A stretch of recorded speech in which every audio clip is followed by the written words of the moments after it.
আসসালামু আলাইকুম ভিউয়ার্স, জানিয়ে দিব সর্বশেষ সংবাদগুলো।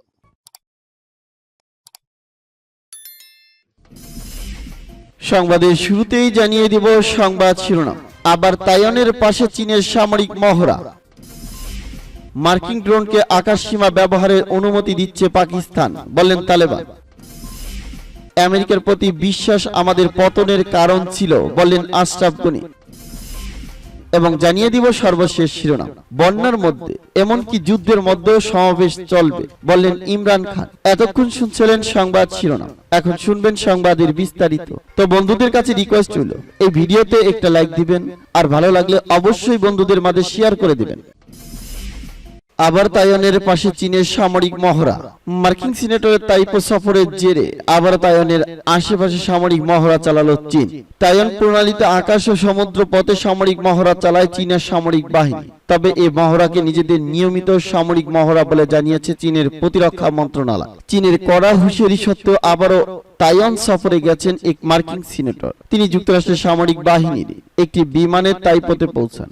এরপর পাল্টা জবাবে তাইওয়ানের আশেপাশে আকাশ ও সমুদ্র পথে আবারও সামরিক মহড়া চালিয়েছে চীন। একের পর এক মার্কিন শীর্ষ কর্মকর্তার অঞ্চলটি সফরে উত্তেজনা ক্রমেই বেড়ে চলেছে।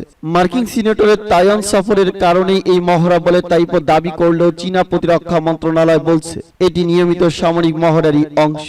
নিজেদের স্বায়ত্তশাসিত অঞ্চলে সার্বভৌমত্ব, নিরাপত্তার পাশাপাশি শান্তি ও নিরাপত্তা নিশ্চিত করতেই অনুশীলন চালিয়েছে তারা। এই মহড়া ভবিষ্যতে অব্যাহত থাকবে বলে জানায় বেইজিং।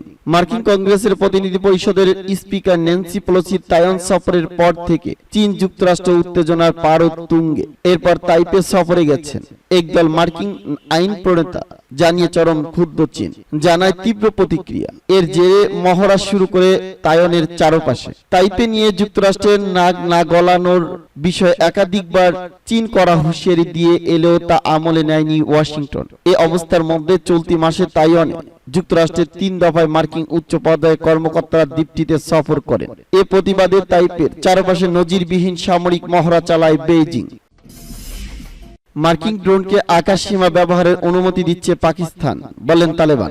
আফগানিস্তানে প্রবেশ করতে পাকিস্তান তাদের আকাশসীমা ব্যবহার করতে দিয়েছে মার্কিন ড্রোনকে বলে তালেবানের প্রতিরক্ষা মন্ত্রী মোহাম্মদ ইয়াকুব মুজাহিদ অভিযোগ করেছেন। বার্তা সংস্থা রয়টার্স রোববার এক প্রতিবেদনে এ তথ্য জানিয়েছে। মোহাম্মদ ইয়াকুব কাবুলের একটি সাংবাদিক বৈঠকে রোববার বলেন, পাকিস্তান হয়ে মার্কিন ড্রোন আফগানিস্তানে প্রবেশ করেছিল। তিনি বলেন, আমাদের তথ্য অনুযায়ী ড্রোনগুলো পাকিস্তান হয়ে আফগানিস্তানে প্রবেশ করেছিল। তারা পাকিস্তানের আকাশসীমা ব্যবহার করেছিল। আমরা পাকিস্তানকে বলছি আমাদের বিরোধিতা করতে যেন পাকিস্তান নিজেদের আকাশসীমা ব্যবহার না করে। অবশ্য পাকিস্তানের পররাষ্ট্র মন্ত্রণালয় এ বিষয়ে কোনো মন্তব্য করতে চায়নি। এর আগেও কাবুলে মার্কিন ড্রোন হানার সঙ্গে জড়িত থাকার অভিযোগ অস্বীকার করেছে পাকিস্তান। সম্প্রতি পাকিস্তান ড্রোন হামলায় নিহত হন আল কায়েদার শীর্ষ নেতা আল জাওয়াহিরি। মার্কিন ড্রোন হানার খবর তারা আগেই জানত। আফগানিস্তানের আনা এই অভিযোগ অস্বীকার করেছে পাকিস্তান কর্তৃপক্ষ। আফগানিস্তানের শাসক তালেবান যখন পাকিস্তান তালেবান জঙ্গিদের মধ্যে মধ্যস্থতা করার চেষ্টা করছে। এই পরিস্থিতিতে ইয়াকুবের মন্তব্য দুই দেশের মধ্যে উত্তেজনা বাড়াতে পারে বলে মনে করেছে রাজনৈতিক বিশ্লেষক। আফগানিস্তান বাণিজ্যের কারণে পাকিস্তানের উপর অনেক বেশি নির্ভরশীল। এদিকে অর্থনৈতিক বিপর্যয়ে জর্জরিত পাকিস্তান।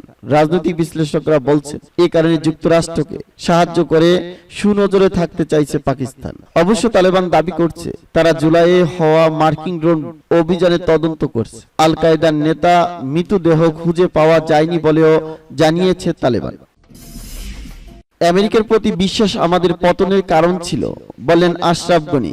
আফগানিস্তানের পলাতক প্রেসিডেন্ট আশরাফ গনি বলেছেন, আমেরিকাকে বিশ্বাস করার কারণেই তার সরকারের পতন ঘটেছে। তিনি মার্কিন পিবিএস টিভি চ্যানেলকে দেওয়া সাক্ষাৎকারে বলেছেন, ওয়াশিংটন আফগানিস্তান থেকে সেনা প্রত্যাহারের বিষয়ে তালেবানের সঙ্গে একটি চুক্তি সই করেছিল এবং সে অনুযায়ী মার্কিন সেনারা তালেবানের রোশানল থেকে রক্ষা পায় এবং নিরাপদে আফগানিস্তান ত্যাগ করতে সক্ষম হয়। কিন্তু মার্কিন সেনারা চলে যাওয়ার পর সবচেয়ে বেশি ক্ষতিগ্রস্ত হয় আফগান সেনারা, কেননা তালেবান গোষ্ঠী ক্ষমতা দখলের পর আফগান সেনাবাহিনী প্রথম টার্গেটে পড়েছিল। পর্যবেক্ষকরা বলেছেন, পলাতক প্রেসিডেন্ট আশরাফ গনি ক্ষমতায় থাকাকালীন সময়ে বিভিন্ন ক্ষেত্রে দায়িত্ব জ্ঞানহীনতার পরিচয় দিল এবং জাতীয় স্বার্থের বিষয়টিকে উপেক্ষা করলেও মার্কিনীরা ঠিকই তাদের স্বার্থকে অগ্রাধিকার দিয়ে এসেছে। এ থেকে প্রমাণিত হয়েছে মার্কিনীদের উপর কখনই আস্থা রাখা যায় না। আফগানিস্তানের রাজনৈতিক মহল বহুবার যুক্তরাষ্ট্রের উপর নির্ভরশীলতার পরিণতির ব্যাপারে প্রেসিডেন্ট গনিকে সতর্ক করে দিয়েছিল। কাতারের রাজধানী দোহায় অনুষ্ঠিত তালেবান ও মার্কিন প্রতিনিধিদের মধ্যকার বৈঠকে আফগান সরকারকে আমন্ত্রণ না জানানো থেকে বোঝা যায় ওয়াশিংটন আফগানিস্তানের জাতীয় সার্বভৌমত্বকে সম্মত তো করেই না, বরং তারা আফগান জনগণের সঙ্গে অভিভাবকের মতো আচরণ করে। কিন্তু তারপরেও আফগানিস্তানের তৎকালীন সরকারগুলো কখনো জনগণের সাথে মার্কিন সেনাদের দুর্ব্যবহারের প্রতিবাদ করেনি। ইরানের আফগানিস্তান বিষয়ক বিশেষজ্ঞ আহম্মদ সাইদ এ ব্যাপারে বলেছেন, মার্কিন সরকার ও তাদের গোয়েন্দা সংস্থাগুলো কখনো আফগান জনগণের স্বার্থের কথা ভাবেনি এবং তারা কেবল সন্ত্রাসী গোষ্ঠীগুলোর সাথে যোগ সাজসের মাধ্যমে নিজেদের স্বার্থ হাসিলের চেষ্টা করছে। এই অঞ্চল সহ বিশ্বের দেশগুলোর সাথে মার্কিন সহযোগিতা ও আচরণের ধরন থেকে বোঝা যায় আমেরিকা কেবল নিজের স্বার্থকে অগ্রাধিকার দেয় এবং প্রতিপক্ষের স্বার্থের কোনো মূল্য তাদের কাছে নেই। জাপান ও দক্ষিণ কোরিয়ায় মার্কিন সেনা মোতায়েন থাকলেও ওই দেশগুলোর জনগণের সাথে মার্কিন সেনাদের আচরণ সুখকর নয়। সাবেক মার্কিন প্রেসিডেন্ট ডোনাল্ড ট্রাম্প জার্মানিতে আমেরিকার সেনা মোতায়েন রাখা বাবদ অর্থ দেওয়ার জন্য ওই দেশটির প্রতি আহ্বান জানিয়েছেন, যা কিনা জার্মানির জন্য অপমানজনক ছিল। অথচ জাপান সহ আরো বহু দেশে মার্কিন সেনা মোতায়েন রাখার অন্যতম উদ্দেশ্য ছিল ওই সব দেশে নিরাপত্তা নিশ্চিত করা।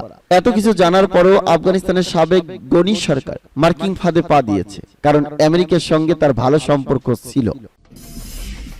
বন্যার মধ্যে এমনকি যুদ্ধের মধ্যেও সমাবেশ চলবে বলেন ইমরান খান। পাকিস্তানের সাবেক প্রধানমন্ত্রী ও পাকিস্তান তেহরিক ইনসাফ পার্টির চেয়ারম্যান ইমরান খান বলেছেন, শুধু বন্যায় নয় বরং যুদ্ধের মধ্যেও তিনি রাজনৈতিক সভা সমাবেশ চালিয়ে যাবেন। তিনি বলেছেন, হাকিকি আজাদি বা বাস্তব স্বাধীনতার জন্য তিনি লড়াই করছেন। ইমরান খান বলেন, দাবদাহ, বন্যা এমনকি যুদ্ধের মধ্যেও তার এই লড়াই অব্যাহত থাকবে। তিনি জিলামের সমাবেশে রাখা বক্তব্যে বলেন, পিটিআই এর বিরুদ্ধে পরিকল্পিত অপপ্রচার চালানো হচ্ছে। সমাবেশে ইমরান খান আরো বলেন, সংবাদপত্র, বন্ধু প্রমিত কিছু মিডিয়া, সাংবাদিক এবং একটি মিডিয়া হাউস ব্যাপকভাবে এই প্রচারণা নেমেছে। তারা সব সময় চোরদের সুরক্ষা দিয়ে আসছে। তারা বলছে এখন সভা সমাবেশ করার সময় নয়, বন্যার সময় রাজনীতিতে লিপ্ত আছেন। এমন কথা উড়িয়ে দিয়ে ইমরান খান বলেন, এই লড়াইকে তিনি হাকিকি আজাদি লড়াই বলেছেন।